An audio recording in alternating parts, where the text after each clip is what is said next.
Welcome to another inspirational teaching from the River Church in Arcadia, North Carolina.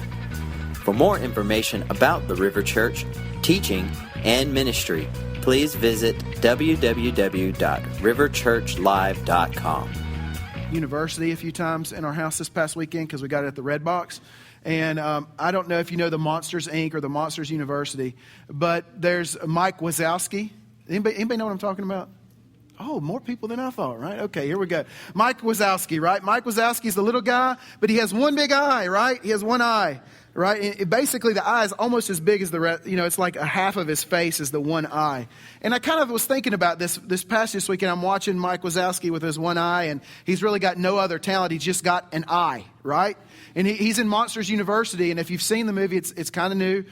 You should see it. It's a great movie. And he's seeing all these different scary people, and they've got all kinds of different scary parts to be able to scare with, right? But Mike Wazowski, he's just got his eye, right? He's not very scary at all. But as we walk through the movie, the whole movie is a beautiful picture of what we're talking about, because you walk through the movie and you realize Mike Wazowski was not meant to scare people, right? He was not meant to scare people.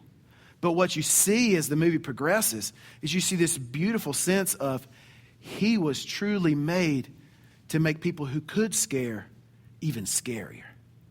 Like his whole role was supposed to be behind the scenes, helping other people be even bigger and even greater.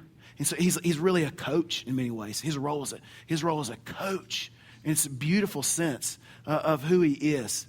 But he's just this dude with one big eye, right? And the one big eye guy, he can't do anything but see, right? Just imagine if every one of you was gifted the same way. What if every one of you was gifted like me? That would be a massive disaster, okay? It would be a massive disaster. Because the things that I'm good at, I'm good at. But the things that I am not good at, I am not good at, right? And just imagine if all of you had the gift to be able to preach on Sunday, and we all showed up here and exercised that gift at the same time. What? That would be ridiculous, right? Everybody's got their Bible out. Everybody stands up around the room, and everybody just starts talking and telling crazy stories and looking crazy and talking about the Bible, right? It would be a disaster because why? No one would be able to hear anything except this giant roar, right? And no one would ever be able to receive, right? The same thing goes with our singing, right? If all of you were able to sing good, well, it'd be a pretty sound. But guess what? Not everybody's going to sing good, right? I'm one of them, right? Not everybody's going to be able to sing good. Not everybody's able to play. If you all were able to play instruments, just think about it. There's probably like 150 of us in here, just given the empty chairs and how many we set up, right? If 150 people showed up with instruments next week, I know that Pastor Donnie would just walk right out that door and take off. Imagine trying to get us all to play together, right? God did not create you all together the same way.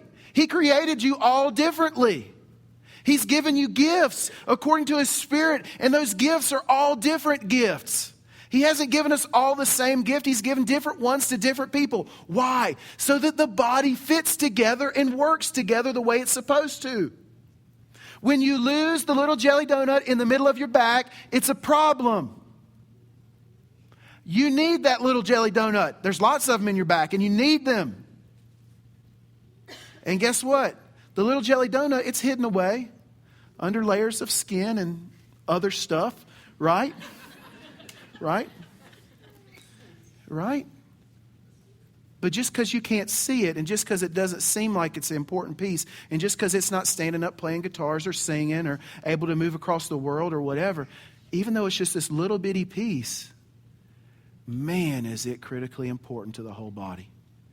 Because the whole body was created to work in balance. And so are we. And here's what happens when pieces don't do the right thing, right? If it was just an eye, how would we be able to hear? If everything was an ear, how would we be able to smell?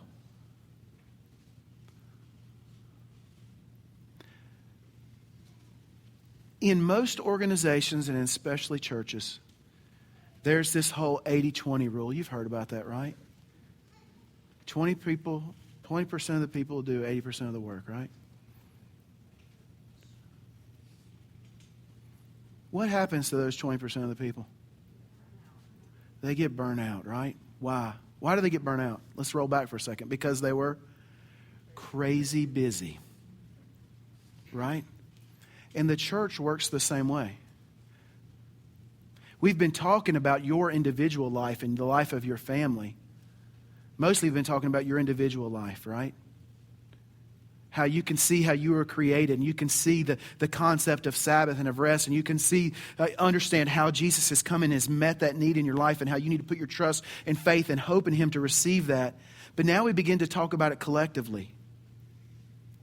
Some people in churches work their fingers to the bone, while other people sit back and consume. And the people who work their fingers to the bone are very busy in churches.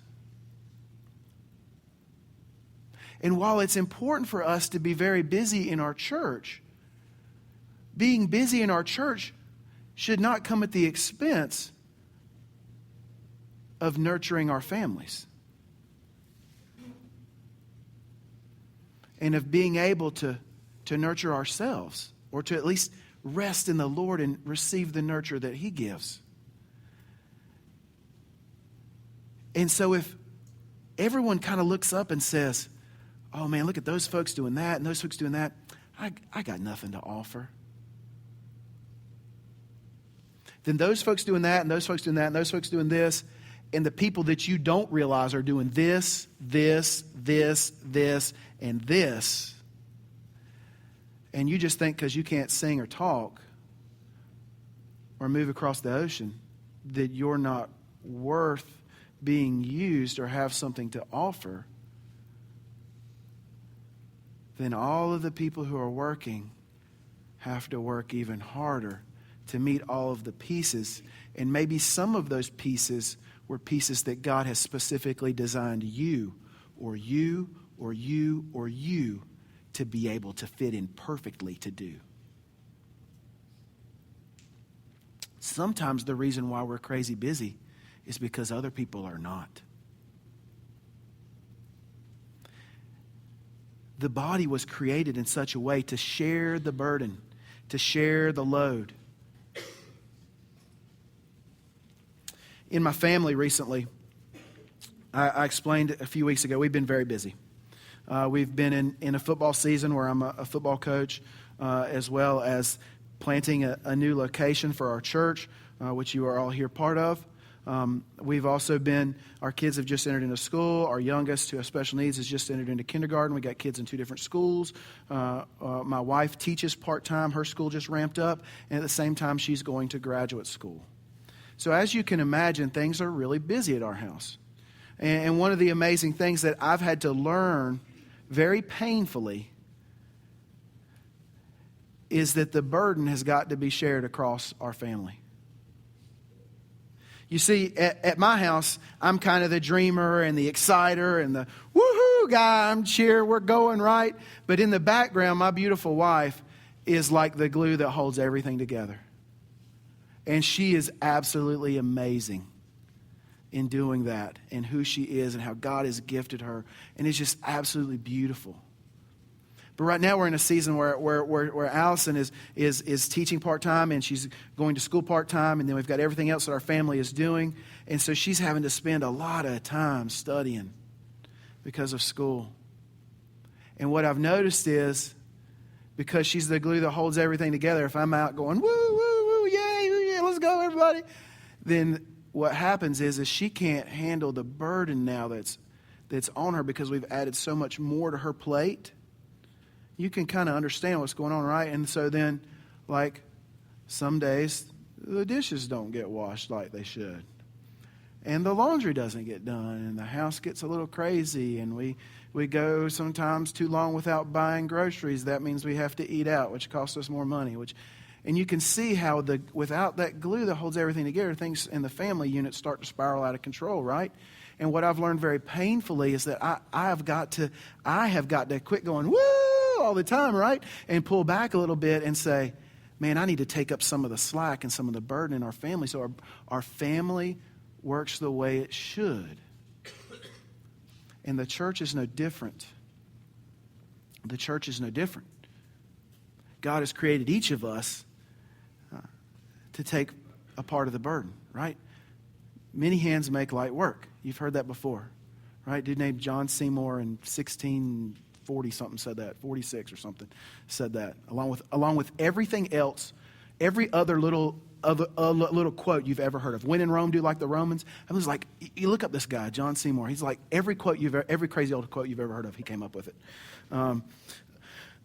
But it's true, right? Many hands make light work. God created us in such a way that we are to share the burden together and be part of it. And so if we want to be a church that is not crazy busy, not just an individual, but a church that is not crazy busy, then it takes all of us fulfilling the role and the place that God has created us to do.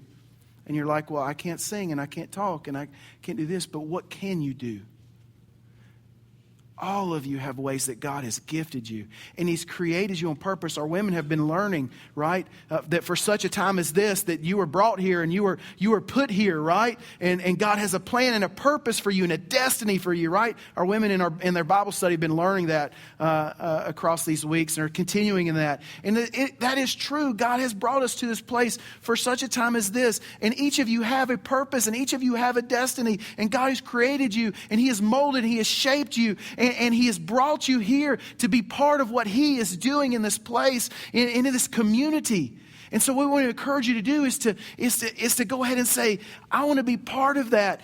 I don't even know how. Some of you are like, I got an email this morning. It was the most beautiful email I've seen lately. Somebody emailed me and said, I want to be part of doing something when we launch the Arcadia campus, but I've got no idea what I should do. I was like, wow. I mean, that's the most beautiful email. Here's somebody, I don't know what I should do. I'm not even sure what I'm gifted to do, but I want to be part of it. And that's what we're looking for. And so as you leave today, yeah, you've got the deal to do that, right? For Sunday mornings, for serving here, we're going to launch another campus, launch our old campus back really at Arcadia at 9:00 on Sunday mornings very soon. We need people for that. We've got like 10 serving holes there. We've got about 30 serving holes here. All kinds of different things from everything that Brian talked about with you. All that's there. But really, we're not even just talking about Sunday morning, are we? We're talking about being the body of Christ. And all of us can do something on Sunday morning, but there are other ways God's created some of you, and you need to be using those gifts. Some of you, it's gifts of hospitality where you can open up your home to people. Some of you, it's that same gift or the gift of helps where you can go over. You know there's a neighbor who's in need. You can see it because they never mow their yard, right? Something must be going on. God has created us all different ways to be part of the body as it goes out together. Not just here on Sundays, but out into the world. But if only a few of us see that that's part of what God is doing, then the few of us are going to be crazy busy. And it's going to compromise the effectiveness of who we can be together as a body. Will you join in being part of what God is calling us to? And share the burden together. Let's pray. This is the end of this podcast. We hope you enjoyed it.